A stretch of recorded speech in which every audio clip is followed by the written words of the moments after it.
Hello students, तो triangles NCERT से हम पढ़ रहे थे क्लास 9th में। आगे बढ़ते हैं and this video is related to introduction to exercise 7.3। यहाँ हम डिस्कस करेंगे एनसीईआरटी 7.3 से पहले जो आपको दो तरीके की थ्योरम दी है, कौन सी? थ्योरम 7.4 एंड थ्योरम 7.5, ठीक है। बट उसके पहले की इन्फॉर्मेशन, जो बच्चे चैनल पे नए आए हैं बच्चों, अगर अभी आपको ये वीडियो मिला है, आपको ट्राइंगल्स पूरा पढ़ना है तो कमेंट सेक्शन चेक करिए। कमेंट सेक्शन में पिन कमेंट होगा। पिन कमेंट क्या होता है? जो कमेंट सबसे ऊपर आ रहा है उसको पिन कमेंट बोलते हैं, ठीक है। वहाँ पे आप रीड मोड पे क्लिक करिए, आपको हर एक चैप्टर का लिंक मिल जाएगा। वहाँ पर आपको ट्राइंगल्स एनसीईआरटी वाले लिंक पे क्लिक करना है, पूरा प्लेलिस्ट आपके मोबाइल में ओपन होकर आ जाएगा, ठीक है। अच्छा, एक चीज़ और, इस चैनल के बारे में बच्चों खास बात यह कि यहाँ पे आपको एनसीईआरटी एग्जाम्पलर के सॉल्यूशन मिल जाएंगे। एनसीईआरटी एग्जाम्पलर क्या होता है? सीबीएसई ने आपको एनसीईआरटी के साथ आपकी प्रैक्टिस के लिए एक और बुक लगा के रखी, शायद आपको ना पता हो, एनसीईआरटी एग्जाम्पलर, ठीक है। उसमें बहुत ही क्वालिटी क्वेश्चंस दिए होते हैं और आपके कॉन्सेप्ट को क्लियर करने के लिए बहुत इंपॉर्टेंट टूल है। तो एनसीईआरटी एग्जाम्पलर जब भी टाइम मिले तो ज़रूर लगाएं, ठीक है। अच्छा, अब कुछ बच्चों को लिंक नहीं मिलते हैं तो सुनिए, आप एक काम कर सकते हो, आप 7503644171 इस नंबर पे आप व्हाट्सएप कर दीजिए, ठीक है ना। तो लिंक यहाँ से हम आपको सेंड कर देंगे। तो ये न्यू स्टूडेंट्स के लिए इन्फॉर्मेशन था, ओल्ड स्टूडेंट्स को पता है कैसे चीज़ें चल रही हैं। अब देखिए, ये जो इंट्रोडक्शन टू एक्सरसाइज 7.3 है, इसमें थ्योरम 7.4 और 7.5 को हम लोग कवर करेंगे, बट इसका प्रूफ नहीं करेंगे, ठीक है ना। अगर इसका प्रूफ आपको चाहिए होगा तो मैं डिस्क्रिप्शन में अलग से करके डाल दूंगा, बिकॉज एनसीईआरटी मेंशन करता है कि इसका प्रूफ रिक्वायर्ड नहीं है, ठीक है ना। तो हम यहाँ पे प्रूफ नहीं करेंगे, ऑब्वियसली एग्जामिनेशन में इसका प्रूफ नहीं पूछा जाएगा, ठीक है ना। सीधे इसके रिजल्ट को आपको ध्यान करना है, इसको समझना है और उसको क्वेश्चन में अप्लाई करना है। अब देखिए, थ्योरम 7.4 में क्या कहता है? Side side side congruency rule, ठीक है ना। इस रूल को देखने से पहले इन दोनों ट्राइंगल को आप ध्यान से चेक करिए, ठीक है ना। इस ट्राइंगल को देखिए, इस ट्राइंगल में पी क्यू कितना है आपका? 4 सेंटीमीटर, और क्यू आर आपका कितना है? 4.5 सेंटीमीटर, और पी आर 3.5 सेंटीमीटर। इस ट्राइंगल को देखिए, ए बी 4 है और बी सी आपका 3.5 है, ए सी आपका कितना है? 4.5, ठीक है। तो ध्यान से चेक करिए इन दोनों ट्राइंगल में, ठीक है, तीनों साइड्स आपस में इक्वल है, मतलब समझो पी क्यू किसके इक्वल है? ए बी के इक्वल है, ठीक। आर क्यू किसके इक्वल है? ए सी के इक्वल है, चेक करो 4.5। इसी तरीके से पी आर किसके इक्वल है? पी आर आपका बी सी के इक्वल है। तो ये दोनों ट्राइंगल आपके कॉन्ग्रुएंट होंगे, ठीक है ना। देखिए, इस एक्टिविटी को आप परफॉर्म भी कर सकते हो, ठीक है। छोटी क्लासेस में आपने ट्राइंगल्स बनाने सीखे थे कंपास लेके और लेंथ मेजर करके, तो इस तरीके से यही लेंथ चलिए ले लीजिए, आप अपनी कॉपी में 2 ट्राइंगल बनाइए कंपास की हेल्प से, ठीक है ना। तो जब आप ये दोनों ट्राइंगल बनाओगे, उसके बाद सीजर ले लो, कैंची ले लो, ठीक है। सीजर से कट करो, इस ट्राइंगल को कट करके निकालो, इस ट्राइंगल को कट करके निकालो, उसको एडजस्ट करके जब आप एक के ऊपर एक रखोगे ना, तो ये वाला ट्राइंगल एग्जैक्टली इसको कवर कर लेगा। यानी कि दोनों ट्राइंगल्स में अगर तीनों ही साइड्स इक्वल होती हैं तो दोनों ट्राइंगल क्या होते हैं? कॉन्ग्रुएंट होते हैं, ठीक है ना। ये पक्का आप प्रैक्टिकल करके देख सकते हो, एक्टिविटी करके अपने घर पे देख सकते हो आप। अच्छा, अब नाम कैसे लिखें? तो ध्यान से देखिए, अब ये दोनों ट्राइंगल कॉन्ग्रुएंट तो हैं, ठीक है ना, बट इनको लिखने का तरीका देखिए कैसे होगा। देखिए, हमने मान लीजिए, देखिए इन दोनों ट्राइंगल में से एक ट्राइंगल का नाम तो आप लिख दो पहले, कोई दिक्कत नहीं। मान लो हमने इसको देखा, ये वाले ट्राइंगल को, इसका नाम हमने ए बी सी लिख दिया। दूसरे वाले ट्राइंगल का नाम आपको देख देख के लिखना है। कैसे देख देख के लिखना है? समझो ना, ट्राइंगल ए बी सी, पहला ट्राइंगल तो आपने लिख दिया, इस कॉन्ग्रुएंट व्हाट। अब अगर आनंद फानंद में आपने इसका नाम ऐसे ही लिख दिया, अपने मन से कुछ भी, तो वो गलत हो जाएगा। बता रहा हूँ कैसे। मान लो हमने यहाँ पे लिख दिया पी क्यू आर, तो क्या ये चीज़ हमने सही दिखाई है? इस चीज़ को चेक करना पड़ेगा। कैसे चेक करेंगे? ध्यान से चेक करो। यहाँ पर बच्चों आपने पॉइंट ए के करस्पॉन्ड किसको दिखा दिया है? देखो, ए की पोजीशन कौन ले रहा है? पी। तो ए के करस्पॉन्ड आप पी को दिखा रहे हो, फिर बी के करस्पॉन्ड आप इस तरीके से किसको दिखा रहे हो? क्यू को। और सी के करस्पॉन्ड आप किसको दिखा रहे हो? सी के करस्पॉन्ड आप किसको दिखा रहे हो? आर को। ओके, तो ये चीज़ है, कोई दिक्कत नहीं है। अब देखो, यहाँ पर बहुत सारी मेरे ख्याल से गलतियाँ हो रही होंगी। देखो, ए बी का लेंथ किसके इक्वल है? पी क्यू के। क्या ऐसा है? ध्यान चेक करो, ए बी का लेंथ किसके इक्वल है? पी क्यू के। चलो, ये बात तो समझ में आती है, ठीक है ना। अब क्या बी सी का लेंथ क्या क्यू आर के इक्वल है? ये देखने वाली बात है। देखो, बी सी का लेंथ क्या, ध्यान से करिएगा, बीसी का लेंथ क्या क्यू आर के इक्वल है? तो बीसी कितना है? 3.5। अब क्यू आर कितना है? क्यू आर तो 4.5 हो गया। तो ये गलत तरीका है लिखने का। इसका मतलब यहाँ पर कुछ ना कुछ हमको इंटरचेंज करना पड़ेगा, ठीक है ना। और देखते हैं कैसे करेंगे उसको, समझो ना बात को। देखो देखो देखो, मैं कैसे पहचानता हूँ। पहचानने के बहुत सारे तरीके होते हैं। इसको आप एडजस्ट कर सकते हो, या आप एक काम कर सकते हो, आप क्या करो, यहाँ से देखो ए बी को देखो, आप अभी समझ में आ जाएगा। देखो, ये आपने ए बी को देखा, ठीक है ना। अब ध्यान चेक करो, यहाँ से साइड ए बी को देखो। देखो, ए बी का जो साइड है, ए बी जो साइड है, ठीक है, इसके बी वाले एंड से कौन निकल रहा है? 3.5। अब ए बी के करस्पॉन्डिंग आपने पी क्यू कर दिया था अभी तो, ठीक है ना। चेक करो, ए बी के करस्पॉन्डिंग आपने क्या कर दिया था? P Q. तो ए बी के नीचे मान लो ऐसा मैंने पी क्यू रखा, ठीक है ना। अब ध्यान चेक करो, ए बी वाला जो साइड है, उसके एंड ए से कौन निकल रहा है? ए बी वाला जो साइड है, एंड ए से कौन निकल रहा है? 4.5 वाला। इसका मतलब पी क्यू जो है, पी क्यू जो साइड है, चेक करो, पी क्यू जो साइड है उसके एंड पी से कौन निकलना चाहिए? 4.5 वाला। चेक करो, क्या पी से 4.5 वाला निकलना है? नहीं, पी से तो क्या निकल रहा है? 3.5 वाला, ठीक है ना। तो ये वाला जो ऐसा आपने बनाया है करस्पॉन्डेंस, ये गलत है। तो सही क्या होगा, ए बी हमने ऐसे रखा और पी क्यू को हमने ऐसा फ्लिप कर दिया, क्यू को पहले ले आए और पी को हम बाद में ले आए, ठीक है। देखते हैं जरा सही होता है कि नहीं होता है। अब देखो ए बी जो है, ये ए बी जो है ए के एंड से 4.5 निकल रहा है। ए के करस्पॉन्ड आपने किसको किया है, क्यू को, बी के करस्पॉन्ड किसको किया है, पी के। तो चेक करो बी के करस्पॉन्ड, देखो यहाँ पर आप क्या दिखा रहे हो, ए के करस्पॉन्ड आप किसको दिखा रहे हो, क्यू के, क्यू को, और बी के करस्पॉन्ड आप किसको दिखा रहे हो, पी को। ओके, तो देखो ए के एंड से कौन निकल रहा है, 4.5 वाला, तो जरूर क्यू के एंड से 4.5 वाला निकलना चाहिए। देखो जरा निकल रहा है क्या, पी क्यू में क्यू के एंड से 4.5 वाला बिल्कुल सही निकल तो रहा है, ठीक। अब बी के एंड से क्या निकल रहा है, ए बी में, साइड ए बी में बी के एंड से 3.5 वाला निकल रहा है। तो इसी तरीके से क्यू पी में चेक करो, ये क्यू पी में पी वाले एंड से 3.5 वाला निकलना चाहिए, देखो निकल तो रहा है। बात समझ में, यानी कि ये वाला तरीका सही है। ए बी करस्पॉन्डेंस हो, ए बी साइड करस्पॉन्ड होगा किसके, क्यूपी के, ना कि पी क्यू के। तो नाम लिखने का तरीका जरा सुधार लीजिएगा। तो ये मेथड आपका रॉन्ग है। तो सही तरीका क्या है, सही तरीका है A B C is congruent to what, triangle. अब देखो क्यूपी की जगह आपने क्या लिखना है, सॉरी पी क्यू की जगह आपने क्या लिखना है, इसको फ्लिप कर दो, क्यूपी आर कर दो, ठीक। जैसे ही ऐसा करोगे आप, बात आपकी पूरी बनती हुई नजर आएगी। ध्यान से चेक करिए कैसे, देखिए ए बी का लेंथ क्यू पी के इक्वल होना चाहिए। चेक करो फिगर में, ए बी कितना है 4, क्यू पी कितना है 4, बिल्कुल सही है, ठीक। फिर नेक्स्ट आ जाएगा आपके पास बी सी, चेक करो बी सी का लेंथ पी आर के इक्वल आना चाहिए। चेक करो जरा बी सी कितना है, बी सी आपका क्या 3.5, तो चेक करो क्या पी आर आपका 3.5 है, चेक करो पी आर आपका 3.5 है, यस बिल्कुल सही बैठ रहा है। उसके बाद ए सी बचा आपका, ये देखो ए सी साइड, ए सी कितना है 4.5, तो यहाँ पे आपका क्यू आर 4.5 आना चाहिए। चेक करो क्यू आर 4.5 बिल्कुल सही। पता है नाम इसलिए मैं कह रहा हूँ सही सही लिखो, बिकॉज बच्चों जब नाम आपने सही सही लिखे होंगे बिल्कुल करेक्ट, ठीक है ना, तो वहाँ पर आपके जो करस्पॉन्डिंग एंगल्स होंगे वो भी तो सीपीसीटी से इक्वल होंगे ना। क्वेश्चन करते टाइम इसका भी तो ध्यान रखना है, ठीक है ना। अगर हम ऐसा नाम रख देते तब तो एंगल ए किसके इक्वल आ जाता, पी के, जो कि हो नहीं सकता, बल्कि एंगल ए किसके इक्वल होगा, सीपीसीटी से, क्यू के। तो करस्पॉन्डेंस बिल्कुल सही रखनी है आपको, एंगल ए क्यू के इक्वल होना चाहिए। चेक करो ये जो होगा एंगल ए, ये किसके इक्वल हो जाएगा, क्यू के। इसी तरीके से बी जो होगा वो पी के इक्वल हो जाएगा। ध्यान से चेक करो, ये बी जो होगा वो आपका पी के इक्वल होगा और एंगल सी आर के इक्वल हो जाएगा। तो एंगल सी जो है आपका ये वाला, ठीक, ये आपका आर के इक्वल होगा। और अगर आपको भरोसा नहीं है तो आप एक काम करो, इतनी ही लेंथ के जो मैंने आपको 3.5, 4 और 4.5 दिए ना, दो ट्राइंगल आप अपनी कॉपी में ड्रॉ करिए, सीजर से कट करके रखिए और नाम ऐसे ही रखिएगा जैसे मैंने रखा हुआ है, पी क्यू आर और ए बी सी, ठीक है। ध्यान से समझो, दोनों ट्राइंगल को सीजर से कट करो। एक के ऊपर जब आप एक रखोगे ना, आप पक्का देखोगे बच्चों, आप पक्का देखोगे ए करस्पॉन्ड होगा किसके, क्यू के, यानी कि ये जो ए वाला पॉइंट है ये किसको कवर कर लेगा, क्यू को, पक्का जब रखोगे ऐसा ही होगा, आप देखिएगा। और बी जो करस्पॉन्ड होगा वो किसके हो जाएगा, पी के। तो ये बी जो है वो कोइंसाइड करेगा किसको, पॉइंट पी को। और इसी तरीके से आपका जो सी होगा वो कोइंसाइड करेगा किसको, जब आप इसको सीजर से काट के ऊपर एक रखोगे ना, तो सी जो होगा वो कोइंसाइड करेगा किसको, सी कोइंसाइड करेगा आर को। इस तरीके से करते हैं। बात समझ में आई कि नहीं? तो ये चीज़ है। ओके, अब देखो आओ इसी में हम आपकी और भी प्रैक्टिस करा देते हैं। मान लीजिए कि कोई बच्चा मेरे को ये बोलता है कि सर आपने तो ये वाला ट्राइंगल पहले लिख दिया, अगर इसका नाम हम पहले लिख दें, कोई दिक्कत नहीं, कोई दिक्कत नहीं। देखो हमने बोला कि ये दोनों ट्राइंगल हैं, दोनों ट्राइंगल में तीनों साइड्स इक्वल है, मतलब इनकी जो 3 साइड है इनकी जो 3 साइड है वो आपस में इक्वल है, ठीक है ना। चलो अब इन दोनों ट्राइंगल को कॉन्ग्रेंट लिखने का स्टाइल क्या होगा, तो ध्यान से चेक करो। इन दोनों में से कोई भी एक ट्राइंगल आप ले लो, ठीक है ना, उस ट्राइंगल का नाम, कोई भी एक ट्राइंगल का नाम आप पहले लिख लो, उसका नाम आपको लिखने के लिए आप इंडिपेंडेंट हो। तो हमने इस बार इसको सेलेक्ट किया, आप इसको पी क्यू आर लिखो, आप इसको पी आर क्यू लिखो, आपकी मर्जी है। तो मान लो हमने इसको लिखा कि triangle P Q R is congruent to what, is congruent to, अगर अब आप आनंद फानन में दूसरे वाला जो ट्राइंगल है, पहले वाले को आप कुछ भी लिखो, पिछली बार हमने ये सिलेक्ट किया था तो इसको हमने ए बी सी लिख दिया, फिर इसको हमको चेक करना पड़ता है, इस बार हमने इसको पहले लिख दिया, ठीक है, और हमको इसको चेक करके तब लिखना होगा। मतलब आनंद फानन में किसी बच्चे ने अगर triangle P Q R is congruent to triangle A B C कर दिया, ठीक है ना, तो वो सही हो भी सकता है, चांसेस है सही नहीं भी हो सकता है। तो ये भी पता नहीं सही है कि नहीं है, तो इसको किस तरीके से चेक करेंगे, आइए मैं आपको दूसरे तरीके से चेक करके दिखाता हूँ। मान लो मैंने यहाँ से क्यू आर को पकड़ा, किसको पकड़ा, क्यू आर को, और यहाँ से मैंने बी सी को पकड़ा, ठीक है ना। तो बी देखो क्यू आर और ये हो गया आपका बी सी, यानी कि यहाँ पे आप क्या दिखाना चाह रहे हैं कि भाई क्यू करस्पॉन्ड है किसके, बी के, और आर करस्पॉन्ड है किसके, सी के, ठीक है ना। तो ध्यान से चेक करिए, क्यू आर को पकड़िए यहाँ पर जाकर, ये रहा आपका क्यू आर। अब देखो क्यू वाले एंड से कौन निकल रहा है, 4 सेंटीमीटर वाला, ठीक है।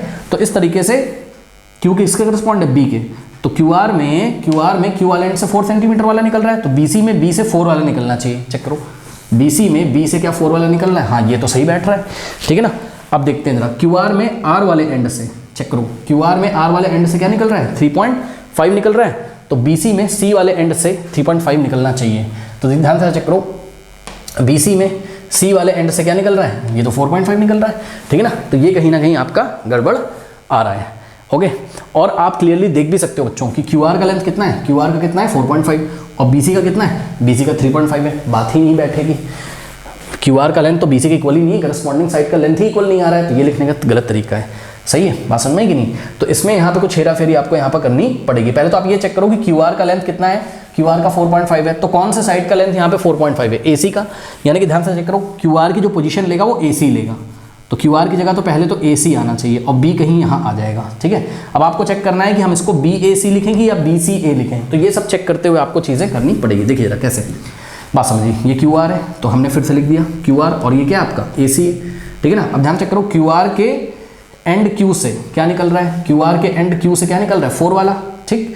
तो ए सी के एंड ए से 4 वाला निकलना चाहिए, ए सी के एंड ए से 4 वाला निकल रहा है, बिल्कुल सही है।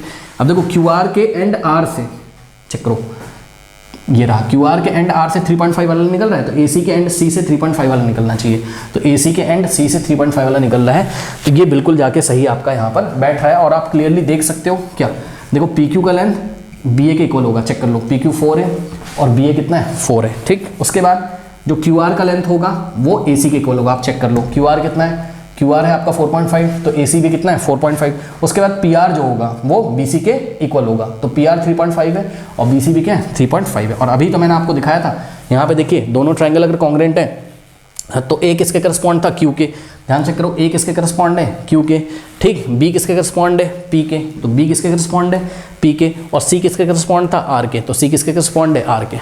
तो इस तरीके से हम इसकी जो नाम लिखेंगे उसमें बहुत हमें ध्यान रखना है, ठीक है ना।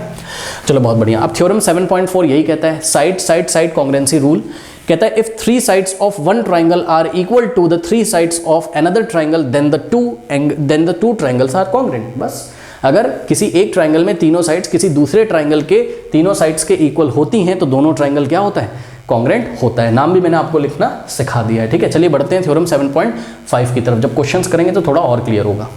थ्योरम 7.5 जो हमें पढ़ना है, आरएचएस कॉन्ग्रेंस रूल। आरएचएस का पहले तो फुल फॉर्म आप लोग याद कर लीजिए।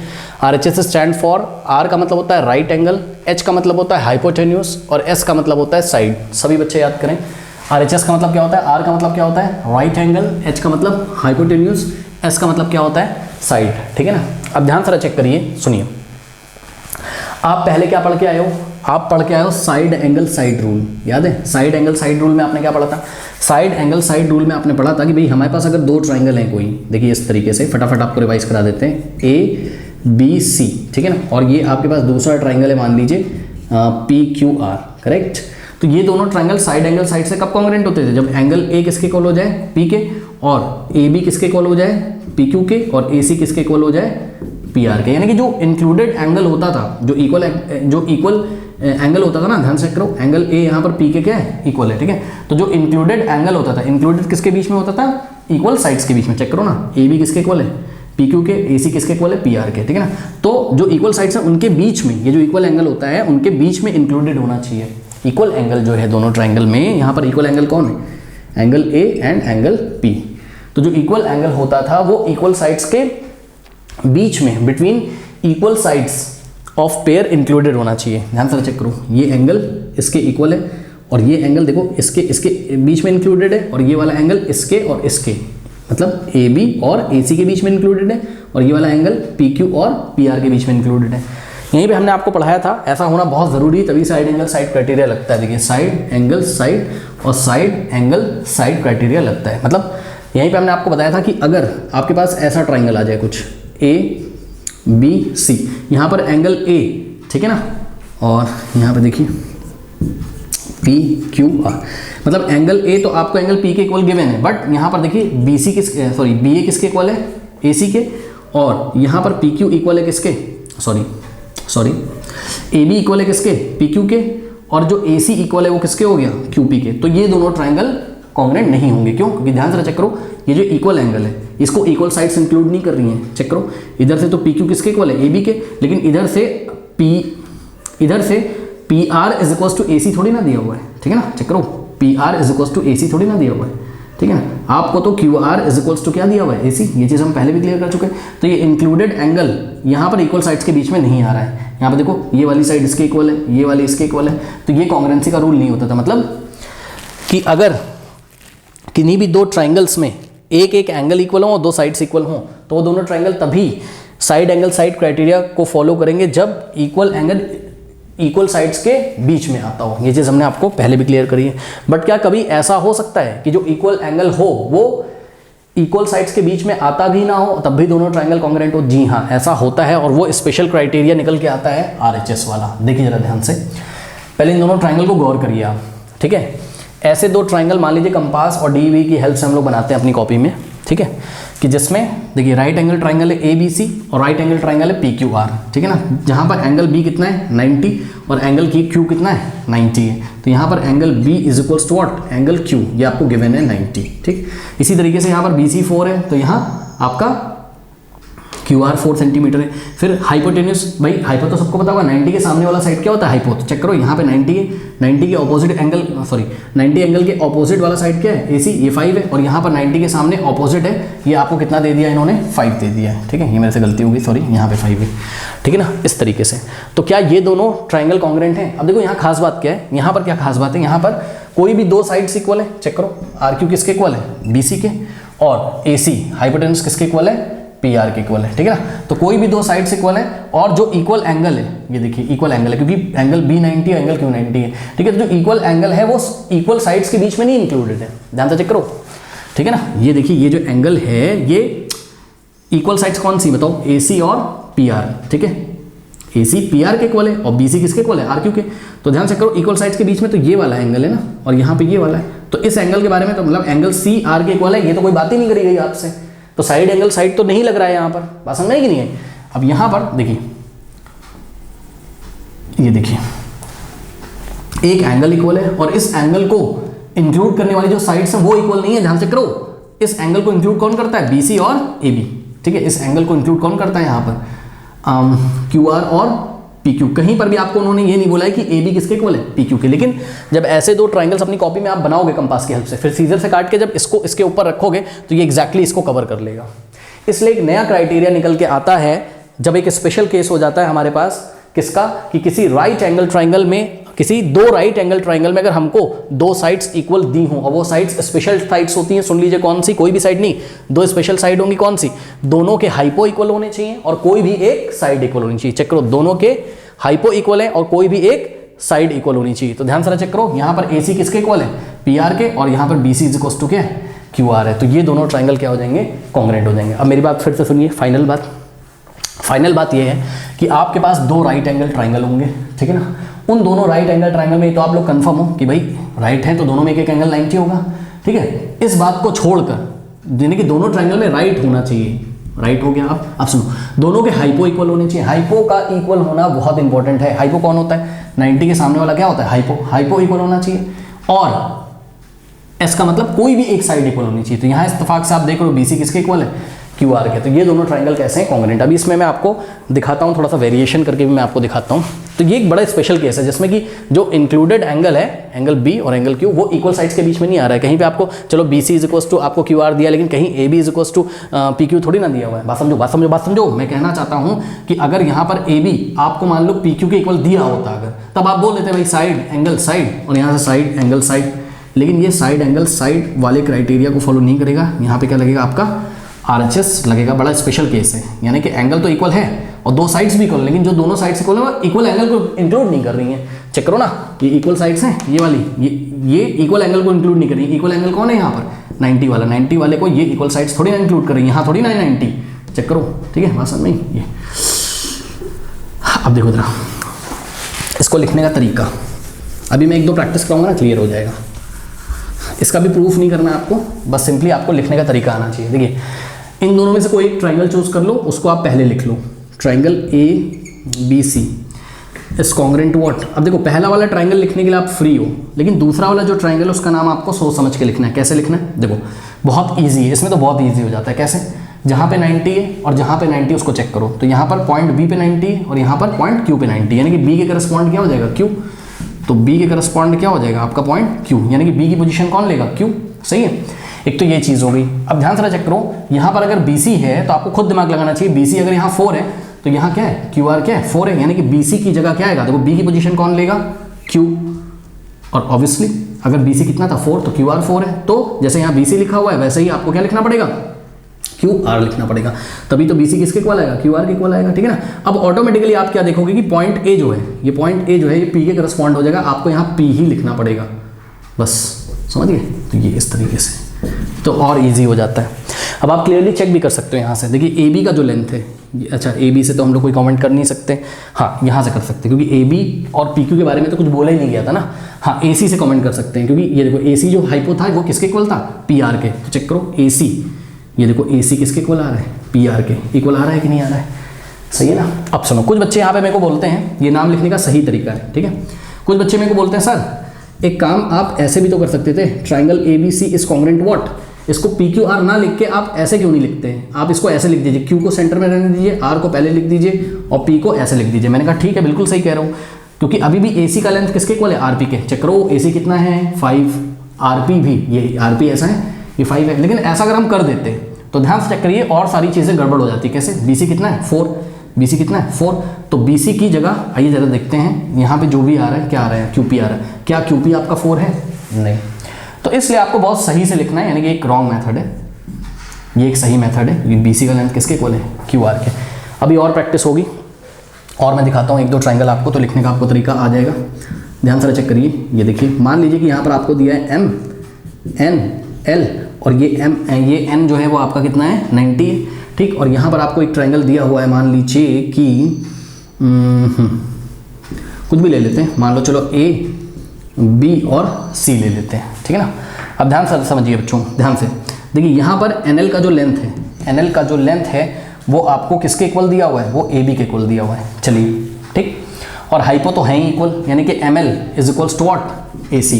तो दोनों ट्राइंगल को आप कैसे कॉन्ग्रुएंट दिखाओगे, मतलब नाम कैसे लिखोगे, ठीक, तो आइए देखते हैं जरा। पहले ट्राइंगल को तो आप एज इट इज लिख दो, कुछ भी नाम लिख दो उसका, triangle MNL is congruent to, अब देखिए दूसरे वाले को बहुत ध्यान से चेक करिएगा, देखिए N पे यहाँ पे 90 डिग्री है तो यहाँ B पे 90 डिग्री, M के करस्पॉन्ड क्या हो गया, M के करस्पॉन्ड कौन सा पॉइंट हो गया, B, यानी कि कंफर्म हो गया कि M की पोजीशन कौन लेगा, यहाँ पर B, सही है, इतना हो गया।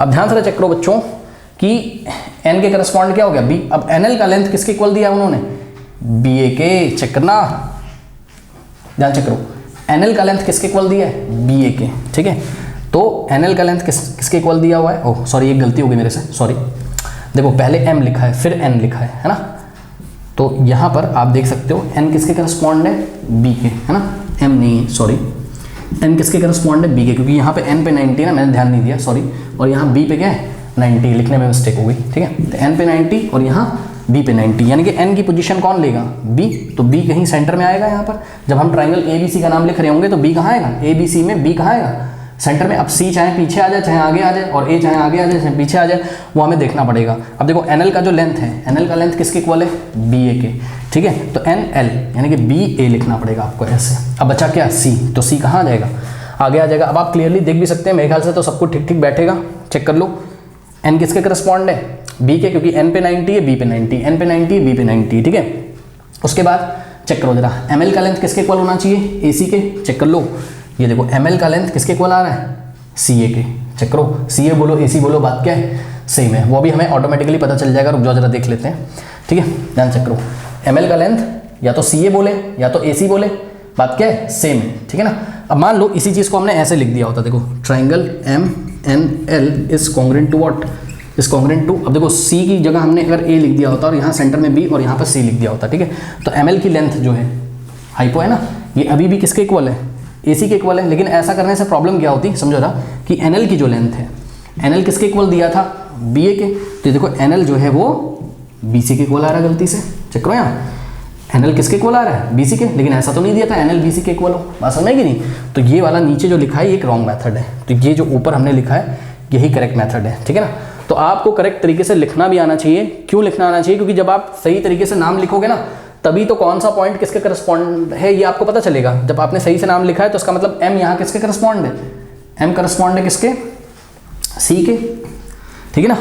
N किसके करस्पॉन्ड है, N तो है करस्पॉन्ड आपका किसके, B के, और एल किसके करस्पॉन्ड है, एल आपका करस्पॉन्ड है, जब नाम सही सही लिखा होगा तो पता चलेगा ए के। इससे क्या फ़ायदा होता है, इससे फ़ायदा होता है कि आप ये बता सकते हैं कि भाई जब आरएचएस से दोनों ट्राइंगल कॉन्ग्रेंट हो गए, ठीक है, तो सीपीसीटी लगाने के बाद कौन सा एंगल किसके इक्वल हो जाएगा, आप क्लियरली बोल सकते हो एम अगर किसके इक्वल है, सी के, तो सीपीसीटी से ये देखिए ये वाला एंगल इसके इक्वल आएगा ना कि इसके, एन वाला तो बी के इक्वल है ही, और जो एल वाला है वो ए के इक्वल आएगा। ये देखो ये वाला एल वाला एंगल किसके इक्वल आ जाएगा, ए के। और जब आप इसको सीजर से ऐसा काट के रखोगे ना तो एल कोइंसाइड करेगा किसके साथ, ए के साथ, एम कोइंसाइड करेगा सी के साथ, और एन कोइंसाइड करेगा आपका किसके साथ, बी के साथ। तो ये मतलब है। अब आइए फाइनली हम थ्योरम को पढ़ लेते हैं, आशा करते हैं आपको समझ में आया होगा, ठीक है ना। थ्योरम 7.5 आरएचएस कॉन्ग्रेंस रूल क्या कहता है, कहता है इफ इन टू ट्राइंगल्स, ध्यान से चेक करिएगा, इन टू ट्राइंगल्स, दो ट्राइंगल्स होने चाहिए, the hypotenuse and one side of one triangle are, ध्यान से सुनिए, आर क्यों लगा हुआ है बताओ, आर प्लूरल के लिए लगता है, पता है। तो दो चीज़ों की बात करी, एक ट्राइंगल में उसने दो चीज़ों की बात करी है, किसी एक ट्राइंगल में उसने दो चीज़ों की बात करी, किसकी किसकी, हाइपो की। देखो दोनों ट्राइंगल तो राइट एंगल होने चाहिए, मतलब पहला भी राइट एंगल है, दूसरा भी राइट एंगल है, ठीक है। अब एक ट्राइंगल में उसने दो चीज़ों की बात करी है, किसकी, the hypotenuse and one side of one triangle are, hypotenuse and one side are equal to what, equal to hypotenuse and one side of the other triangle. Hypotenuse और वन साइड किसके इक्वल हो, hypotenuse और one side के of the another triangle, ठीक है। तो दोनों triangle क्या होते हैं, आरएचएस से कॉन्ग्रेंट होते हैं, ठीक है ना। Then two triangles are equal नहीं लिखना चाहिए था मुझे यहाँ क्या लिखना चाहिए, then two triangles are what, congruent, okay. तो इस तरीके से हम इसको करेंगे, ठीक। और आशा करते हैं आपको नाम लिखना आया होगा, ठीक है। ऐसे ही प्रैक्टिस के लिए मान लीजिए मैं यहाँ पे आपको दे देता हूँ एक ट्राइंगल का नाम, ठीक है। ये देखिए यहाँ पे लीजिए, चलिए मान लीजिए कि ये ट्राइंगल है आपका पी क्यू आर, ठीक है, और ये पी पे क्या है 90 है, और इसी तरीके से यहाँ पे हमने आपको दे दिया ए बी और सी, ये ए पे 90, उसके बाद ए सी का लेंथ किसके इक्वल है आपका, पी क्यू के इक्वल है, ऐसा बोल दिया उसने। और हाइपो तो है ही इक्वल, हाइपो कौन होता है 90 के अपोजिट, तो 90 का अपोजिट कौन है, बी सी, और यहाँ पर 90 के अपोजिट कौन है, क्यू आर, ठीक है। तो दोनों ट्राइंगल का नाम कैसे लिखेंगे कि भाई दोनों कॉन्ग्रेंट है आरएचएस से, तो ध्यान से चेक करो, इसका नाम तो हम लिखेंगे क्या, ट्राइंगल ए बी सी इस कॉन्ग्रेंट टू। अब इसका नाम कैसे लिखोगे, ध्यान से चेक करो, ए पे क्या है 90 है, तो यहाँ पी पे 90, तो ए की पोजीशन तो पी ले लेगा। अब प्रॉब्लम ये है कि पी क्यू आर लिखें कि पी आर क्यू लिखें, तो वो आपको देखना पड़ेगा। ए बी की लेंथ के बारे में कुछ नहीं बोला है, छोड़ दो, ठीक है। बी सी की लेंथ किसके इक्वल है, चेक करो, ये बी सी की लेंथ किसके इक्वल है, बी सी क्या है हाइपो, यहाँ पे हाइपो कौन है, क्यू आर, ठीक है ना, बात समझ में कि नहीं। तो आपको यहाँ पर बी सी की पोजीशन को क्या देना होगा, क्यू आर। अब बात यह है कि क्यू आर लिखें कि आर क्यू लिखें, वो भी आपको पता चल जाएगा, रुक जाओ ध्यान चेक करो जरा। और क्या दिया हुआ है, ए सी दिया हुआ है, तो ए सी किसके इक्वल आना चाहिए, ए सी पी क्यू के इक्वल आना चाहिए, आ रहा है क्या, नहीं आ रहा है, चेक करो। अगर हम पी क्यू आर लिख दें तो ए सी, यहाँ पे फिगर में देखो ए सी किसके इक्वल दिया था आपको, पी क्यू के इक्वल दिया था, लेकिन जब हमने पी क्यू आर लिखा ट्राइंगल को तो ए सी पी आर के इक्वल आ गया, बल्कि ए सी किसके इक्वल आना चाहिए था, ए सी किसके इक्वल आना चाहिए था, ए सी आना चाहिए था आपके पी क्यू के इक्वल, यानी कि ये तरीका गलत है। तो कैसे करें, तो हमने लिखा यहाँ पे triangle A B C is congruent to what, is congruent to triangle. अब ध्यान दें पी तो रहेगा यहाँ, उसको तो आप हटा नहीं सकते हो, ठीक है ना, क्यों, क्योंकि ए के करस्पॉन्ड कौन है पी, ए पे 90 पी पे 90, इसलिए ए के करस्पॉन्ड कौन पी। अब क्यू आर को इंटरचेंज कर दो, तो पी आर क्यू लिख दिया यहाँ पर आपने, ठीक है ना। अब आपका सब कुछ सही सही बैठेगा, ध्यान चेक करो। क्या क्या गिवन था आपको, बी सी किसके इक्वल गिवन था, क्यू आर के, चेक करो ना, बी सी क्या था हाइपो, और यहाँ पर क्यू आर क्या था हाइपो, तो बी सी क्यू आर के इक्वल था, चेक करो, बी सी किसके इक्वल आ रहा है, क्यू आर बोलो आर क्यू बोलो, बात कैसे, तो बी सी किसके इक्वल आ रहा है, क्यू आर के या आर क्यू के, सही है। उसके बाद ध्यान से चेक करो जरा, ए सी की लेंथ दी थी आपको किसके इक्वल, पी क्यू के, सही, तो ए सी की लेंथ किसके इक्वल आ रही है, पी क्यू के, बिल्कुल सही है। तो इस तरीके से आप लोग बोल सकते हैं कि यहाँ पर ए करस्पॉन्ड है किसके, पी क्यू, पी के, और पॉइंट बी करस्पॉन्ड है किसके, आर के, बी करस्पॉन्ड है किसके, आर के। इसका मतलब क्या है कि सीपीसीटी से जब हम बोलेंगे तो हम बोल सकते हैं ये वाला जो एंगल है बी पे, ये एंगल आर के क्या है, इक्वल है, ठीक है, इसकी जरूरत पड़ती है आपको। और इस तरीके से हम बोल सकते हैं सी करस्पॉन्ड है किसके, क्यू के, ठीक है ना, तो सी पे जो एंगल है ये वाला, ये वर्टेक्स आर पे जो एंगल है इसके इक्वल है, ओके। तो इस तरीके से चीज़ों को हम करेंगे, आशा करते हैं आपको समझ में आया होगा।